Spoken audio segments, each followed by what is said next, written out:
Welcome back to... Yun. Welcome back to Yanni's Room! Tara, pasok. Feel at home. Oh my God, nasa episode 5 na tayo. Nakakaloka. Like yung last na episode, umabot siya ng almost 1 hour. Ang dami ko nadaldal doon. So, itong episode na to, gusto ko sana, like, medyo mas maikli lang siya. Kasi hindi ko sure if kaya kong dumaldal ng sobrang haba ngayon. Dahil, sobrang pagod. Pagod ako since last week. Ang daming ginagawa. Ang OA ng ang daming ginagawa, te. Yung Bini ba, nagre-reklamo pag pagod sila? Sorry. Laging Bini yung point of comparison ko, no? Kasi feeling ko sobrang dami nilang ginagawa, eh. Tapos, pero kasi guys, madali ako mapagod. Feeling ko, dahil to sa aking debilitating back pain, na umaatake siya right now. Actually, kaya kailangan ko talaga ng sandalan sa likod. Tinatry ko rin mag-record sa phone right now. Wow! Ang yabang ng sisi ko. Okay guys, kasi after ilang years, meron na akong bagong phone.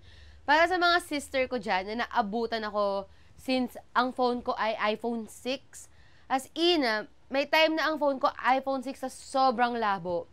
Tapos kailan lang ako nagpalit to iPhone 11? 3 years ago, 2021. So, dun ako nagpalit ng phone nun.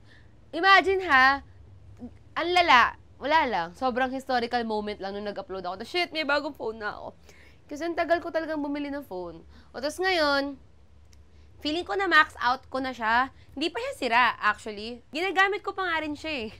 Ayoko pa siyang bitawan. Hindi pa naman siya sira, pero nag-upgrade na ako. So, and, nagamit ko ngayon. Kasi napapansin ko sa mga episode, sobrang grainy pala sa camera. Feel ko dahil yun sa lighting. Hindi kasi maganda yung lighting setup ko, guys. Ngayon nga para akong nabubulag sa ring light. Like, gusto ko siyang hinaan. Grabe, may lamok na naman! Talaga! Special guest? Hindi siya lamok, mas malala siya. Kaloka-langaw. Okay. Hindi ko na siya nakikita. It's either nakalabas na siya or aatake ulit siya mamaya. Nananadya lang siya. O basta, ang gamit ko ngayon pang record ay yung phone. So, if mas malinaw to, tingnan natin, baka ito na yung gamitin kong pang record. Okay, start na natin tong episode na to. Last time, nagsabi ako na magpadala kayo ng mga ewan ko, mga hinaing, problema, mga story na gusto nyong i-share natin dito sa podcast. #letters to Yanni. Nakakainis yung letters to Yanni, para na ako matategi talaga. So, madami naman nagpadala. Titignan natin kung ilan yung kakayanin ko in this episode. Pero, ito na muna. Hindi ko pa ito nababasa. Pero ito yung title ng email niya. Help a bading out na may gusto sa babaeng straight niyang friend. Hindi ko alam. Nung nabasa ko pa lang to, parang sabi ko, ow! That is so queer of you. Bading siya na may gusto sa straight niyang friend na babae. Wait, ano ba to? Baka bading na babae siya. Alright, bading na babae siya. Sorry, initially ang akala ko, bading na lalaki na may gusto sa babaeng friend niya na straight. Kaya nagulat ako. But anyway, alam niyo, bago ko simulan yung story, ang dami daming ebas ni Ma. Alam niyo ba, hindi ko pa naranasan yung magkagusto sa isang straight na babae. Apparently, medyo common experience siya sa mga queer women. Actually, feeling ko basta sa mga bading na magkagusto sa friend yung straight. Hindi ko nagkakagusto sa straight. Anyway, the problem and its background of the study. So, ito na nga. I don't really know how I will start, but backstory muna. Nagkakilala kami last school year as classmates, hanggang sa eventually naging friends na rin kami. Fast forward, around November 2023, napansin kong parang nagiging happy crush ko na siya. Okay. Ayan tayo sa happy crush na yan pahamak sa buhay. Honestly, alam mo, naging happy crush mo pala yung friend mo, alam mong delikado ka na, di ba? Pero syempre, since aware akong straight siya, confirmed kong straight kasi indirectly inask ko siya if na-attract ba siya sa babae kahit once. And also, friend ko siya. At this point, parang naaawa na ako sa'yo. Sorry. Dinedma ko yung thought na happy crush ko siya kasi you never know, baka lumalim, di ba? Huli si bakla. See, asan ka ngayon? Nagsisend ng email sa podcast na to. Ilang months ko na siyang happy crush lang. Hanggang sa natapos na yung school year, tas nagbakasyon na. Akala ko nung una nag-fade away na yung pagkakaroon ko ng crush sa kanya kasi nagbakasyon na nga. Tas hindi ko naman na siya naiisip masyado. Pero sabi nga nila, nakakamatay ang maling akala. Hindi tayo mas nakakamatay ang kabadingan. Fast forward ulit, in present time, ngayong school year, mas lalo kaming naging close. Like, deeper connection and also close in terms of physically. Nakakapital yung physically, te. Paano naging close physically? Like, mas naging touchy kayo sa isa't isa or clingy? Go, sisi ko. Alam mo na nga may crush ka tapos. Woo! Dahil mas nakilala ko siya ngayon, mas lumalim na rin yung feelings ko sa kanya. Like, di na siya crush lang. Gusto ko na talaga siya. Yung pinagdadasal mo na, gabi-gabi, na sana may pag-asa ka, na sana bumalik si te. Ganung levels ba? I'm the type of person pa naman na magugustuhan lang kita if I know what kind of person you are or ano personality mo. Di ko kaya magkagusto based solely on looks. Totoo ba, te? True ba? Kahit like attraction lang. Sorry napag-usapan kasi namin to ng friends ko na parang, nagmamatter ba sa'yo yung looks? Kasi diba, like usually sinasabi natin na parang, hindi naman nagmamatter sa akin ng looks. Basta mabait at may personality, okay na ako. Pero te, naniniwala kasi ako na looks matter. Okay? Hindi ko kayang humalik ng taong hindi ako attracted to physically. Pero sige, hindi naman sa akin question kita. Malay mo talagang God's warrior ka. So, okay. Ang dami ko napuntahan. Wala pa ako dun sa problema. Hindi. Pero to clarify what I said, gets, yung looks lang yung basihan para magkagusto ng sobrang deep. Okay, gets ko naman yun. Wala lang, nasabi ko lang. Bakit ba tuwing nagre-record ako, nangangati yung ilong ko? Ano ba meron sa ilong na to? Podcast phobic? Ngayon na-confirm kong gusto ko na talaga siya after months of in denial. Gusto ko nang umamin sa kanya dahil ramdam ko na talagang sasabog na ako pag di ko pa to nilabas. Like, I swear, ang OA pakinggan, pero ganun talaga. Wala lang. Habang binabasa ko to, hindi naman sinasabi kong natutuwa ako sa sitwasyon mo. Pero kasi, gets ko yung feeling na sobrang passionate and strong ng feelings mo for someone na like nag-uumapaw siya sa dibdib mo. I love that feeling. Wala lang. Nakakamiss yun maramdam. Wow, all about me. Pero kasi masaya siya sa pakiramdam kahit nakakatakot. Alam ko namang pwede naman na akong umamin na lang. Pero kasi ang daling sabihin, ba't ang hirap gawin? Ang dami ko rin need pang i-consider aside sa straight siya. 1, same circle of friends. Hindi main circle of friends, pero close yung COF namin sa isa't isa. 2, crush ako ng close friend niya na friend ko rin. Wag sana, mali ako. Please, awa na lang sa bading. Wait, but yung friend niya ba na close friend mo, is that a guy? Okay, hindi na nagmamatter. Side character si kuya. Or si ate, kung sino man siya. 3, magkaklase ulit kami. So, no gagawin kinabukasan after kong umamin. Also, I can't help but to overthink sa magiging reaction niya. Mainly because I feel like my confession will burden her lang. In short, is it worth risking our friendship? First of all, hindi ko alam kung tamang tao yung tinanong mo. Because, ako ay isang avid believer na if gusto mo, umamin ka. So, medyo may sagot ka na sa part na yon. But anyway, meron ka pang conclusion, main questions. Number 1, aamin ba ako? 2, advice kung paano umamin. Wow, gusto ko yung naka-enumerate na yung questions mo. 3, paano mo maiiba yung pagiging clingy ng isang straight na babae sa bading na babae? The fuck, nakaawa. lang. 4, may chance bang gusto niya ako pag tinatawag niya akong baby? What? Ano? May chance ba pag tinatawag niya akong baby as a friend, ha? Tas may anak kami sa TikTok. Sorry. Girl, hindi na kita masisisi kung ba't ka nababaliw ng gantong levels. Kasi, what do you mean may anak kayo sa TikTok? Anong may anak kayo sa TikTok? Ha? Ano kayo? Ha? RP World? Sorry, ang niche ata nung RP World. Anyway, I hope mapili talaga to kasi hindi na carry ni bakla mag-overthink na madaling araw. Time check, 3:52. Ayun lang. Thank you so much, Yani, for bringing so much joy and love. Love you. Thank you. Okay. Hindi ko alam if ang ingay ng jeep?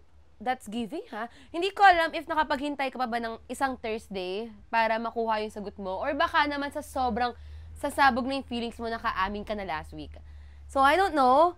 Pero ito ang sagot. Sige, dahil in-enumerate mo naman na yung questions. Number 1, aamin ba ako? Yes. Okay. Ganito kasi ang philosophy ko. Pero feeling ko baka mapahamak ka. 1, if meron kang gusto na ganito na talaga ka passionate and ganito na talaga ka strong, aamin ka, 1, because kasi hindi mo na nga kaya. And parang, wala naman mawawala kung aamin ka. And actually, sabi mo, medyo maraming mawawala pala. Ako nga pala, sorry, madami palang risk. Pero kasi for me, the only way na mag-progress yung relationship na to, yung relationship nyo, is pag-aamin ka. Like, 1, okay, if i-accept niya yung feelings mo, kasi malay mo naman, hindi kita pinapaasa, pero malay mo naman, hindi mo alam, hindi niya rin alam, hindi natin siya pwede pangunahan. Baka maging open siya to the thought of exploring or like, sis, okay, nasabi ko na to last time. Parang, like, very much fluid naman ng gender. So, malay mo, attracted din siya sa'yo and she would be willing na i-explore yung possibility na yon. Okay? So, parang, if i-accept niya yung feelings mo, congrats, Sisi. Manasabi mong, shit, nag-overthink pa ako, tas ganun. Optimist na part yon nung pag-amin. But, okay, ayaw kasing i-mislead lang kita. Mahirap talaga mag-ask ng advice sa delusional. But anyway, if i-reject ka niya, magpa-progress ka pa rin kasi, te. Kasi if i-reject ka na, now you know what to do with your feelings. Alam mo na parang, okay, this is not something na dapat ko na palang i-pursue further. At least, alam mo na, te, hindi ka na mababaliw. Kasi kapag nasa gantong state ka, na hindi mo alam, maybe, baka, what if gusto ka niya, what if ganito, yung ang dami mong what if, ang daming what could be, parang ang daming possibilities na babagabag sa'yo, na if malalaman mo yung sagot niya, I feel like makakatulong yun sa'yo to move forward. Kasi maybe if ma-reject ka, I don't know, how do you deal with rejections? Kasi for me, okay, masakit ma-reject, pero kasi hindi naman siya, I don't think it's something na dapat laging katakutan. I think yung rejections, catalyst siya ng action. San galing yun, Miss Yani Hatisu? Hindi, pero kasi, pag na-reject ka, and then, di you move, right? Okay, pero hindi guarantee na pag na-reject ka, mag-move forward ka kaagad. Actually, I feel like, if ganito talaga ka-strong yung feelings mo, baka mas stuck ka pa rin for a while. But at least, may answer ka na. Okay, ang scary lang dito is, baka kasi confusing yung friend mo din. Te, ang daming possibilities na pwedeng mangyari. Wow, possibilities pwedeng mangyari. Hindi ba parang redundant yun? Pero kasi, may mga friends ako na after nilang umamin, parang hindi sila sinagot ng yes, pero yung naging sweet yung person, pero hindi ni-reciprocate yung feelings. Sinabing, sorry, hindi kita gusto. Pero naging sweet. Nag-iba yung treatment. So parang, dun ka lang maging maingat, sis, kasi hindi ko naman kilala kung sino yung person na gusto mo. Pero baka kasi mamaya, i-mislead ka niya, like, paasahin ka niya, dahil alam niyang gusto mo siya, may possibility na ganun. It happens. But, ang i-hope for ko, para sa'yo, ay, itong friend mo na to, hindi kasi talaga natin mahawakan how people will respond to confessions. But I hope your friend is mature enough para hindi gamitin against you yung magiging confession mo. Gets ko yung fear mo eh. Okay, i-round natin yung risk mo. 1, same circle of friends. Yung fear na maging awkward kayo with each other, and yung fear na baka lumayo siya sa'yo, totoo yun. Honestly, tama lang na i-run down mo na yung risk. Shit, that pala, ito yung una kong in-advise. Parang i-run down mo na yung risk, te, na, okay, ito yung mga possible mangyari. Pwedeng mailang siya sa akin, pwedeng ma-awkward siya sa akin. Ready ka ba for that? Like, tingin mo ba parang na-outweigh ng sobrang strong na feelings mo, yung pagkabaliw mo na hindi mo pa naamin, yung ganong risk? If yes, go. If no, actually, manghihinayang ako. Sorry, talagang avid, talaga ako na parang, go! Pag ayoko maging impulsive ka, I'm sure pinag-iisipan mo to na matagal, kaya ka nga umabot sa email namin eh. Pero kasi for me, wala nang mas nakakapanghinayang at nakakalungkot sa pag-live. Live sa pag-live in fear. Na hindi mo to magagawa kasi takot ka. Fuck fear! Like, parang, walang mangyayari kung wala kang gagawin. Yun lang yun. Okay, yes, may possibility na parang the friendship will change. But I think, ewan ko, pagkatiwalaan mo yung relationship nyo parehas, yung friendship nyo parehas, na hindi kayo matitibag ng isang confession. That's just me. Like, parang if meron akong sobrang close na friend, of course, may magbabago sa dynamics. But if the friendship na na-build namin ay strong and importante talaga sa akin, I don't think hayaan ko na masira ng isang confession yung friendship na yun. And I hope maging ganon for your case. I hope na your friend hindi rin siya homophobic. Basta, na parang sana matake niya yung confession properly if ever naaamin ka. Ilang taon na ba kayo? Adults na ba kayo? College students na ba kayo? Parang, I don't know. Grabe, honestly, nawala yung train of thought ko. Hindi ko alam kung saan ako nag-stop. But, yes, first question, naamin ba ako? Ikaw lang naman na makakasagot niyan. But personally, I say yes. Feeling ko mas manghihinayang ka if wala kang gagawin about it. Also, naniniwala ako na ang feelings, the more na itago and isiksik mo siya inside you, hindi siya mawawala. Hindi siya mawawala. Lalo na kung ganyan siya ka-strong, the only way na mawawala siya is if you release it. If gusto mo siyang mawala. Pero ako yun. Sobrang takot, no? Sobrang takot na baka masira yung buhay mo sa advice ko. So, sabihin ko, pero ako lang yun. Para sa akin lang yun. So, ikaw pa rin bahala. Yun lang naman, ang sinasabi ko lang naman, mas masakit kapag babagabagin ka ng, shit, ano kaya mangyayari if umamin ako? Mga ganon. Yung isang risk, same circle of friends, tiwala na lang sa friends mo. I don't know. Yeah, of course, risk siya. Pero kung ako yung friend, syempre sa circle of friends din naman namin, nagkakaroon din naman nung ganon dati. Nagkakaroon din naman nung ganon namin nagkakagustuhan.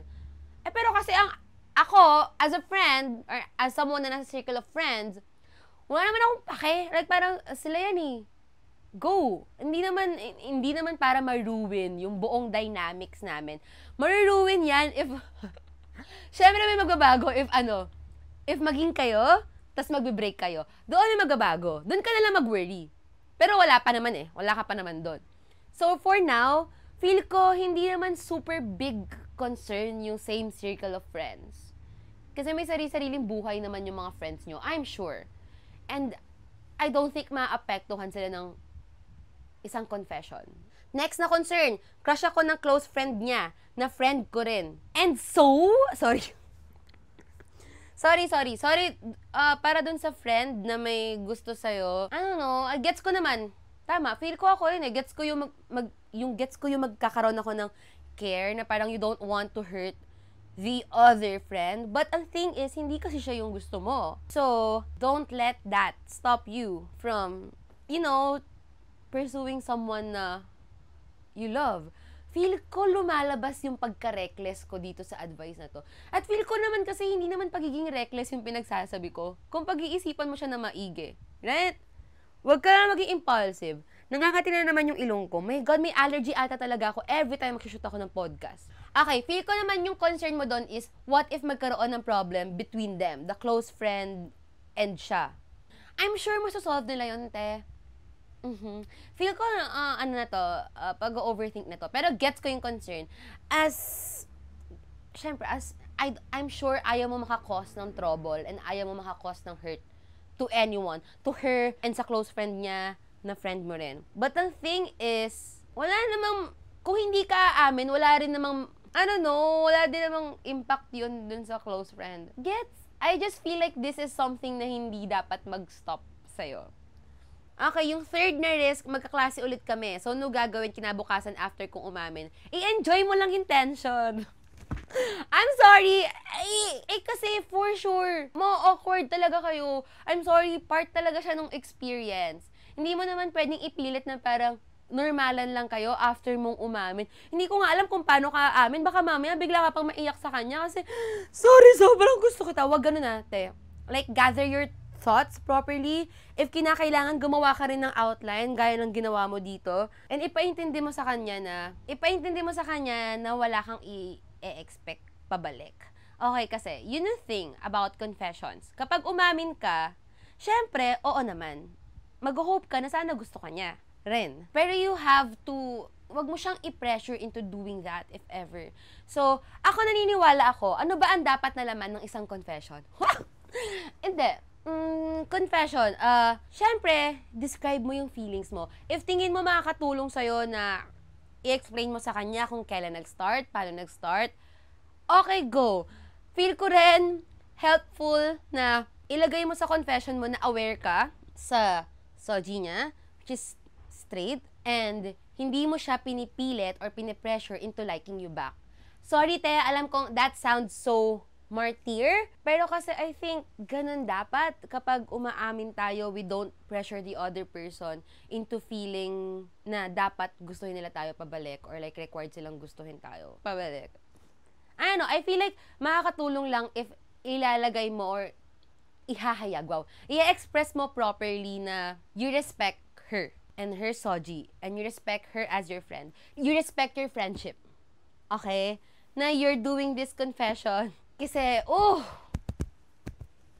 sobrang, I'm sure meron ka naman ng list of what you want to say to her. Actually, parang sinasagot ko na ata yung question. Advice kung paano umamin, right? I'm sure meron ka naman ng list kung anong gusto mong sabihin sa kanya. For me, para hindi maging pangit yung outcome, if ma-reject ka man or ma-accept ka man, para hindi siya maging super awkward sa friendship nyo, hindi mag-cause ng friction, keep your confession respectful and just really keep yourself prepared for what's to come. Don't make her feel na unsafe siya. And for me, pag umaamin, sobrang importante. Ewan ko kung anong gusto mo. Siyempre, sobrang importante na parang ask her na maging honest para mag-avoid na kayo ng misleading. Kasi baka mamaya people pleaser pala tong taong gusto mo at hindi niya masabi sa'yo directly na, hey, hindi ko gusto. Makakatulong if mapapa-feel mo sa kanya na safe to be honest with me, whatever your answer is, kakayanin ko yan. Okay. So, ito yung mga bagay na need mong i-prepare sa sarili mo, te. Kasi, I believe yung confessions, sobrang vulnerable na moment niya. Sobrang vulnerable na moment nito for you. Kasi, te, maghahayag ka ng feelings mo. Basically, ipapakita mo yung puso mo sa taong gusto mo. Right? I'm sure madami kang masasabi about this person, ano mga nagustuhan mo sa kanya, how she made you feel. I'm sure. Kasi sabi mo, super strong ng feelings mo eh. Asan ako? Real, nawala ako. Anyway, I'm sure magiging vulnerable to. So parang, you have to ensure na the both of you feel safe and comfortable pag nag-usap na kayo about this. I think yung mga specifics ng confession mo, kaya mo na yan, alam mo na yan. But naniniwala kong, fundamentals yung mga yon. Advice kung paano umamin, okay, pag-amin, I'd rather do it in person. Sorry hindi naman sa hinahamon kita. Feel ko, para ka nang nasa PBB sa dami ng kasi gets, hindi na madaling umamin, mas lalong hindi siya madaling gawin in person. Kasi yung nerves, nakakamatay siya. Also, if ever nga na marereject ka in person! Diba? But, like what I said, confessions kasi are, I think, vulnerable moments talaga siya. And, mahirap kasi pag sa text, sa chat. Sa text at sa chat. Kasi, baka maging prone to misunderstanding. Baka marami kang mga bagay na hindi mo maipapaliwanag na misunderstand niya. Kasi wala namang tono sa phone unless i-VM mo. Hindi mo naman, ano ba plano mo? So parang, for me, feeling ko mas okay kapag in person mo siya gagawin. And maybe mas makatulong kasi mas makokontrol nyo how the situation would feel na, parang baka mas ma-ensure nyo na merong safety and comfort and trust pag nag-usap kayo about this. But anyway, okay. Hindi ko rin alam kasi paano bang plano mo. Pwede ka rin naman mag-letter lang. Okay din naman yung letter. If hindi mo talaga kaya, okay lang din naman yung letter na dun mo na sabihin lahat para wala ka nang mamimiss out. Yeah, actually, okay lang yun. If tingin mo overkill yung in-person kang umamin, okay rin naman ang letter. I believe. Just make it really sincere and genuine as much as possible. Kung anong nararamdaman ng puso mo, I believe yun yung chance mo to say it to her. So, ayun. Ayun lang naman ang paano umamin. Gets ko naman, confessions are really intimidating kasi, fuck. Hindi mo alam kung anong mangyayari. Nakakatakot siya. Pero malaki ka na. Okay? Feeling ko mapaproud ka after doing it. Baka makatulong if sabi mo sa sarili mo na, aamin lang ako. Wala to. Aamin lang ako. Wala. Big deal talaga siya, yes. But, if, gaya nga ng sinulat mo, sasabog ka na, as in, I think it's a step malaking step na makakatulong sa'yo. Okay. Confessions can be destructive. Gets talaga. If hindi mo siya magagawa ng maayos. Kaya nga, i-ensure mo lang na hindi niya mafe-feel na na-overstep yung boundaries niya with this confession. I feel like yun lang naman. Yes, confessions are scary, pero kaya mo yan. Bading ka. Mas nakakatakot maging bading kayo sa umamin. Pero nakakatakot na maging bading na aamin sa straight na friend. Okay. I digress. Yun din yung concern na magkaklase ulit kayo so anong gagawin pagtapos. Tanong ko rin sa'yo yan. No, gagawin. Okay, fine. Kung awkward, go. Let it pass. Maging awkward kayo, lilipas din yan. Yung next question mo naman, paano mo may iba yung pagiging clingy ng isang straight na babae sa bading na babae? Girl, communicate it to her. Sobrang hirap ako sabihin yun. Communicate it to her. Yun lang naman. The only way na maiiba mo is to ask her na parang, hindi ka ba funny? Hindi ka ba pala biro? Kasi ako, I feel like kaya kong biruin yan na, baka naman pwede, or kung hindi mo kayang sabihin sa kanya directly, feel ko, ikaw na lang din. Try mo na lang din i-control. Try mo na lang din na parang, if na-feel mo nagiging too clingy, I'm sure meron ka namang paa na kayang tumayo at lumayo. Right?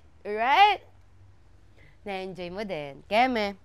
Pero wala na ako ibang advice dun kundi sabihin sa kanya na, hey, this is how it's making me feel. Ayokong tumigil ka. Syempre, feeling ko kasi part din yun ng friendship nyo. So, parang, feeling ko, gets ko kung ba't hindi mo siya masabi ng ganun-ganun lang. Kasi, pag i-bring up mo nga naman yun, edi mas conscious siya, mas magiging awkward. Gets? Pero, pwede, I feel like, kaya naman idaan sa maayos na usapan. Na parang, gusto ko yung i-act ko talaga na parang isusulat ko pa yung script. Pwede mo naman sabihin na, uy, I don't want you to take this the wrong way. Hindi na sinasabi kong gusto ko nang tumigil to, yung ganyan. Na-appreciate ko pa rin yan. Part pa rin yan ng friendship natin. I know. Baka pwedeng, I think magiging weird nga pag sabihin mo siya directly. I feel like ikaw na lang din, mag-act ka na rin. Yun lang. Pero gets ko naman kung bakit hindi mo mapigilan kasi gusto mo nga siya. Alam mo, fuck. Okay, andun na ba tayo? May isa pang question Ayan. Ito na. May chance bang gusto niya ako pag tinatawag niya akong baby as a friend tas may anak kami sa TikTok? Andito na tayo. Excuse me? Hindi ko yung ginagawa sa friends ko. Pati ako napatanong, like, bakit yun gagawin ng isang friend? Pero sige, gets, baka ganun lang siya, baka masyado lang ako nagbibigay ng mali siya. Pero hindi mo masisisi yung sarili mo if nag-hope ka because of those actions. Alam mo, same lang to dun sa pagiging clingy. If tingin mo, hindi mo na talaga kaya at hindi nakakatulong sa'yo yung paggaganon niya, pwede mo namang sabihin sa kanya na stop niya. Pero feel ko kasi hindi mo kaya. Pero pwede mo nga naman sabihin. But if hindi mo talaga kayang sabihin at hindi mo na talaga, feeling mo hindi na talaga nakakatulong sa'yo, same advice, ikaw na talaga yung mag-act na parang i-control yung paggaganon. Napatanong talaga ako dito though, like parang, tinatawag kang baby as a friend? Shit, sinong tinatawag kong baby as a friend? Oo nga pala, tinatawag ko naman yung friends ko na baby. Okay, sige, gets. Baka kasi nga wala lang talaga yun sa kanya at baka nagkakaroon to ng meaning sa'yo kasi nga gusto mo siya. Sige, give ko yun sa kanya. Pero girl, huwag nyo yun gawin sa sarili nyo.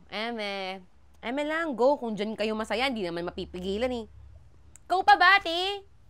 Alam ko yan. Kilala kita. Feeling ko hindi mo pipigilan. Yung anak sa TikTok, though. Yung anak sa TikTok. What the fuck do you mean na may anak kayo sa TikTok? Hindi ko alam kung saan ako magtataka. Like, parang, bakit, ito ginagawa ng isang straight girl with her friend? Because that's kinda gay to me. Ano? Isa yon. Second, anong anak sa TikTok? Ilan taon ba kayo? Junior high ka ba, te? Sorry. Hindi naman sa na-judge kita. Pero parang medyo lang. Pero tango na ka, anak sa TikTok? Yun lang naman, te. Feel ko same lang din yan. May chance bang gusto niya ako pag tinatawag niya akong baby? Hindi ko sasabihin na may chance ka. But to me, sus yun. Parang, ha? Okay. Hindi kita masisisi kung umaasa ka. Yun lang naman, yun yung sagot ko for that question. Anyway, sana nakaabot pa tong episode na to bago ka umamin. Sana hindi ka pa nababaliw. And sana meron ka namang nakuha from my advice. May nai-advise ba ako at all? Sana nakatulong naman to sa'yo kahit papaano. Conclusion ko is, advice ko lang to. Ikaw pa rin yan. Okay? Para safe lang ako. Para if mamamali yung advice ko, hindi to maano.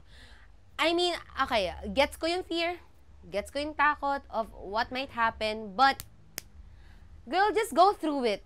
Isipin mo na lang parang ano to, maganda siyang part of the plot. Ayun, dyan tayo napapahamak doing it for the plot, but it will make you interesting. This experience will make you interesting. And, pagkatiwalaan mo yung friendship nyo. Yun na lang, for me, yun lang. Madami naman na ako nasabi. I hope talaga mas mapanatag ka after listening to this episode. Kung ano mang decision or choice ang gagawin mo, ang mahalaga dapat you feel happy with that decision. Yun lang. Okay? Good luck, sis. If aamin ka, update mo naman ako kung anong mangyayari. Para alam ko if magigilty ba ako or magbubunyi. Ano? Hinga! Hinga, te. Isipin mo magta-2025 na, oh. I think this is the best timing to do it. Magpapasko na, di ba? So, it's either papasok ka ng 2025 na masaya or yun lang. Oh my God. Dahil ang haba na itong episode na to, ipagpapa-next episode ko na lang yung mga susunod yung letters. Thank you so much sa mga nagpadala ng letter nila sa Letters to Yani. Marami pa tayong episode, guys. Hindi pa mag-end yung podcast na to. Mababasa at mababasa ko yan. So, my God. Para sa mga sisi ko na nagbabalak din umamin, go! Go for it! If masira yung relationship nyo, wag nyo ituro sa akin. Yun lang naman. My God. I hope na-enjoy nyo tong episode na to. Magli-leave na lang din ako ng questions para sa aking listeners. Kasi wow, grabe, sobrang engaging nyo. Thank you so much sa pagko-comment sa episodes natin. Binabasa ko yung comments nyo. Okay, ang question ko is, if kayo yung nasa position niya, aamin ba kayo or hindi? Yun lang. Don't forget na i-follow kami sa aming socials at Kwarto ni Yani sa Instagram and at Yani Hatisu. Yes, follow niyo ako sa TikTok, sa IG, like na rin yung mga post ko, comment din kayo. And then, if ipopost nyo sa stories nyo yung snippets of our episode, if meron kayong feelings, please, tag us. Kasi, i-tag nyo kami, na-enjoy ko kasi. Yun lang. Thank you so much for watching. See you sa next episode. Bye-bye! Shit. Pumuputok na yung ulo ko. Bye.